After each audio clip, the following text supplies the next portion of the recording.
Hi, I'm Dana Schoen. I'm the Professional Learning Director with School Administrators of Iowa.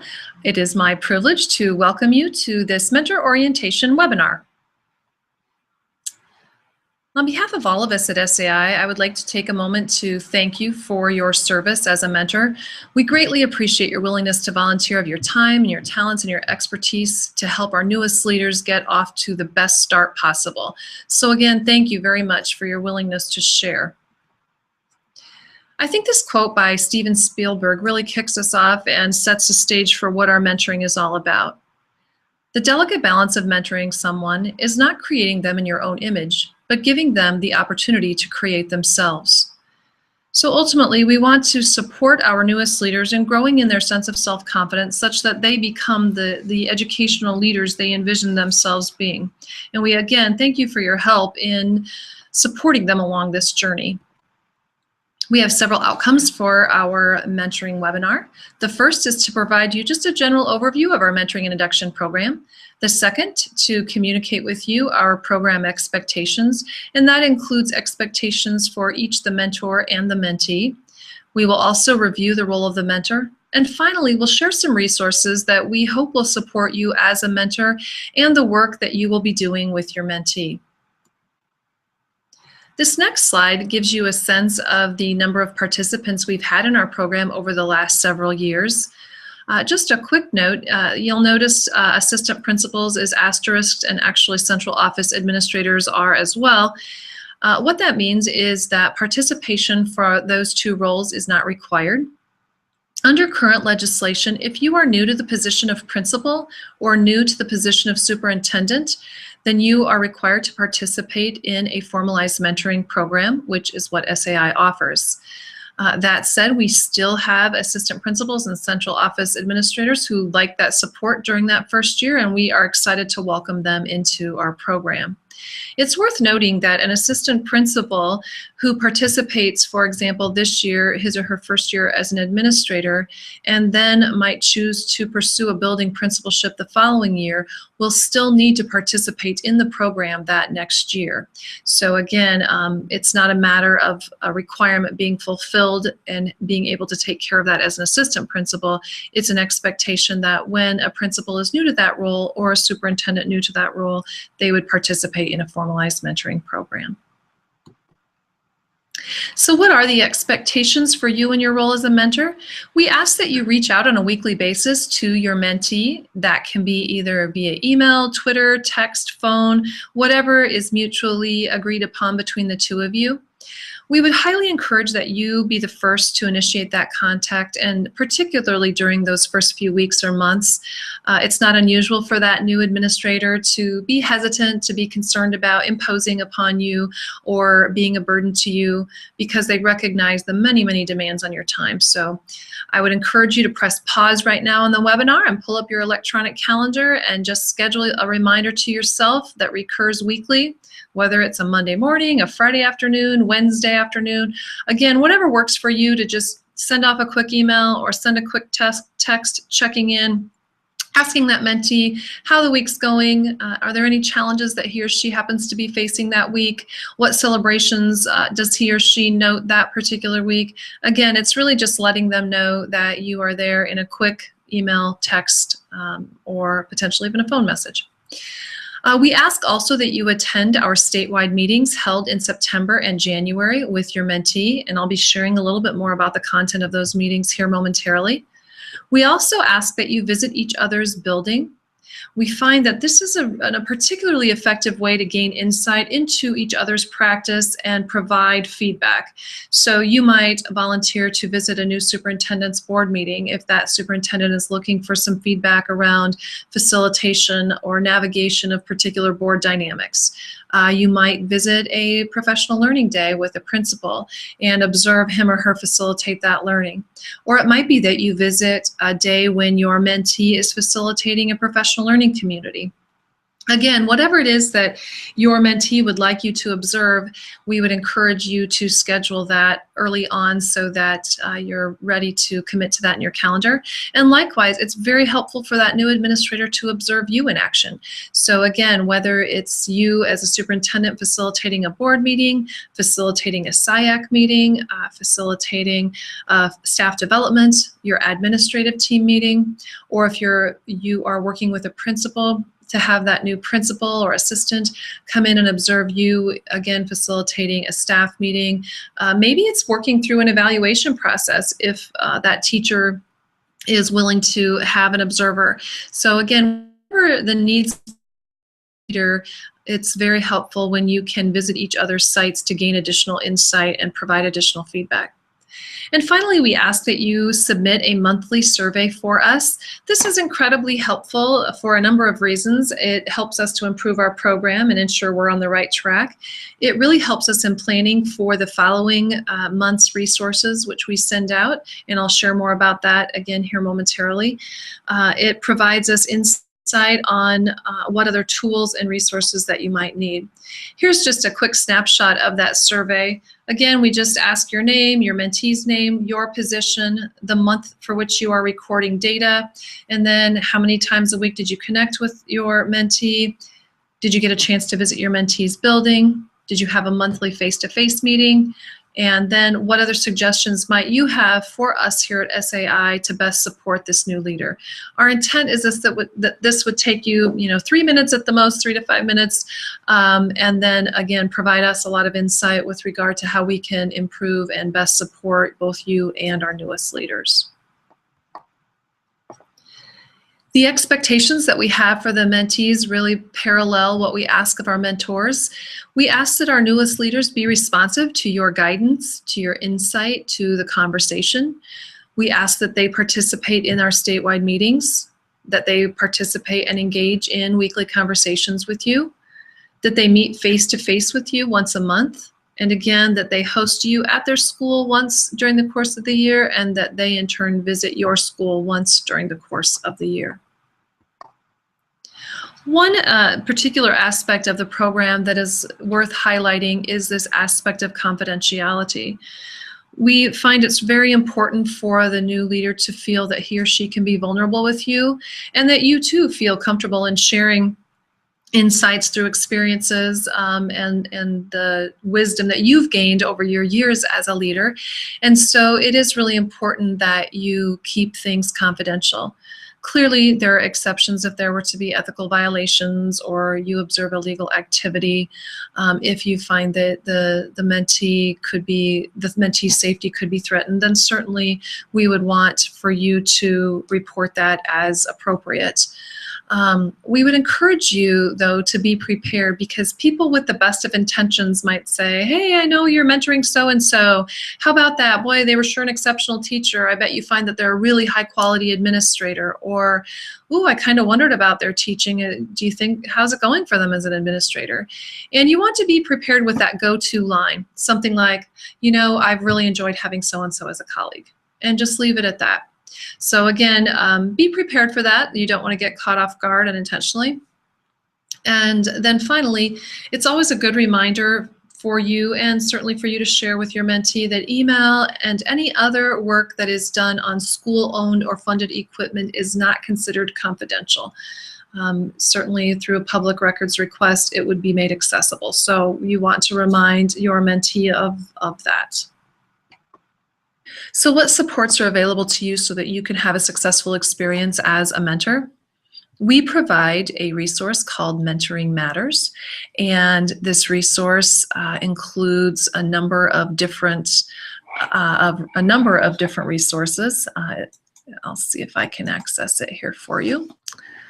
So you'll see when you access the School Administrators of Iowa webpage that in the left-hand navigation bar under the Professional Learning, Mentoring, Induction tab, you'll see a series of archived resources.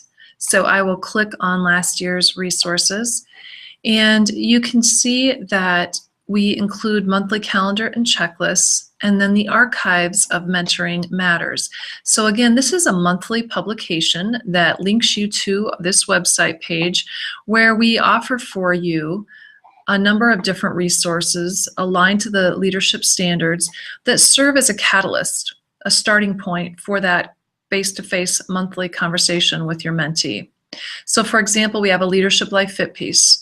How is it that we find time to navigate the demands of our personal lives with the demands of our professional lives and keep our sanity? This hopefully will provide some insight and some opportunities for conversation. So as you look through these strategies and process these with your mentee, you might find yourself adding some additional strategies and ideas that you've utilized to stifle the stress, for example, in your life. We also, in this particular edition, encourage our mentees to make the most of you, their mentor. And then as a leader of learning, what are some things that have surfaced as important? One at this particular time, last October, was giving effective feedback. How do I give effective feedback to the people with whom I am working, and what does that look like? And so we have synthesized an article that appears in one of our journals, and then we also encourage you to access the full article if you choose to delve more deeply into this topic. And as I mentioned, we also list the November checklist here, for example, or month-by-month checklists. So you can see here, I might click on October, and I want to see what I need to be on top of during this particular month of October. I would want to say that by no means are these checklists all-inclusive and meant to be comprehensive necessarily. So you might find yourself adding a couple of things that are specific to your context, and then share that with your mentee as well. We've had a couple of requests for a monthly agenda. Could you please share with us a monthly agenda that we should be covering with our mentee? And we have refrained from that because we really don't want your month-to-month meetings to be prescriptive. We would hope that the needs and concerns facing your mentee would drive the agenda for your face-to-face monthly meetings. At the same time, we recognize that some structure can be helpful. And so it would be our intent that this checklist provides some amount of structure, and then when coupled with the Mentoring Matters resources, you feel that you have a solid foundation from which to engage in a conversation that particular month about the issues that are likely important or timely at that particular moment. So again, we encourage you to utilize the Mentoring Matters and to ask us questions if you have or need more around those particular resources. We are also offering a mentor training workshop. I want to say first off that this is certainly not required. It's an opportunity for you to cultivate your skills as a mentor, grounded in best practice. And at the same time, it presents us with an opportunity to award you a licensure renewal credit for your service as a mentor. We really wanted a way to say thank you to you for your volunteering. We know it is a demand on your time and energy. And so by participating in this mentor training workshop, by attending the 2 statewide meetings, and by fulfilling the expectations of a mentor, you will earn at no charge a licensure renewal credit. As I mentioned, the statewide meetings serve also as another form of another form of support, and I'll share about those more so here momentarily. And then we also offer troubleshooting. So if there's a situation where you need additional resources to support your mentee, please let us know. Or if the relationship isn't what you had hoped it would be, or it just doesn't seem to be flowing smoothly, or there just doesn't seem to be chemistry, please let us know so that we can intervene and provide support and make any necessary adjustments. As I mentioned, one of our supports is our statewide meetings. These are particularly helpful. We align the topics to the leadership standards, and then we invite our practitioners to share examples and insights from the field. So it's a great opportunity to network and learn from each other and collaborate around challenges, problems, grow in your learning, and the feedback has really been strong, both from our mentors and our mentees. We also include a leadership life fit component. I think it grows ever more challenging for us as leaders to navigate finding that right fit in our lives between our personal and professional lives. And then we also include a legal update, an opportunity for you to process through some specific legal scenarios and to be aware of the most recent legal concerns and issues. That brings us to the specific role of a mentor. What is it that you should know and be able to do in your capacity as a mentor? We ask you to start by listening actively. So as your new leader comes to you with concerns, celebrations, challenges, we would ask that you listen attentively. And then we encourage you to challenge and empower your new leader by asking critical questions. It might be helpful to pull out the ORID document, your ORID questions, and be prepared to roll with those. This kind of takes us back to that initial quote from Steven Spielberg. One way that we can help our leaders find their own identity as a school leader is to ask the right sorts of questions so that we encourage them to reflect and think about their practice as leaders. Again, you're providing feedback, you're encouraging professional growth. As you think about encouraging professional growth, you might think about how you can work with that new administrator and his or her administrator professional development plan, individual administrator professional development plan. What are the goals that he or she is targeting and hoping to work toward this particular year? What does his or her action plan look like? And what are the indicators of success? What does the implementation of that look like? And so a lot of times that can be a particularly important area for your focus as a mentor because that new leader may not have had a lot of experience in generating that kind of a leadership action plan and then an implementation plan to support that. So again, something to think about. You're also serving as a role model. That's where that visit by the mentee to your building can be particularly helpful. You are a liaison. You're the networker between that new leader and any additional resources he or she might need. We ask that you also foster their self-confidence. And again, you'll see all of these really are kind of interwoven because that happens as a result of identifying and asking the right questions so that the new leader feels empowered. Additionally, it's important that you be honest and give honest feedback, that you are creating a trusting relationship between yourself and the new leader, that you speak truthfully, raise difficult issues. Also helping that new leader keep focused on priorities. As you might remember, and even in your current work, it's very easy to be distracted by the many, many things happening. And so how do we help our newest leaders identify what's important and then keep a focus on those priorities? Humor is always appreciated. It's always good to laugh at ourselves. And then finally, it's helpful when you can affirm the work of that new leader. As you probably remember, and as you probably currently experience, it can be lonely in these leadership roles, and it's helpful, particularly when you're first beginning and you are maybe a little bit doubtful and wondering and uncertain, to have someone affirming the decisions that you're making and the work that you are doing. So how do you get started? You probably noted that there was a getting started document that was attached to the initial email that we shared with you, and that included things like this. Help your new administrator reflect on his or her interview. What were the priorities that he heard or she heard as part of that process? What were the key questions?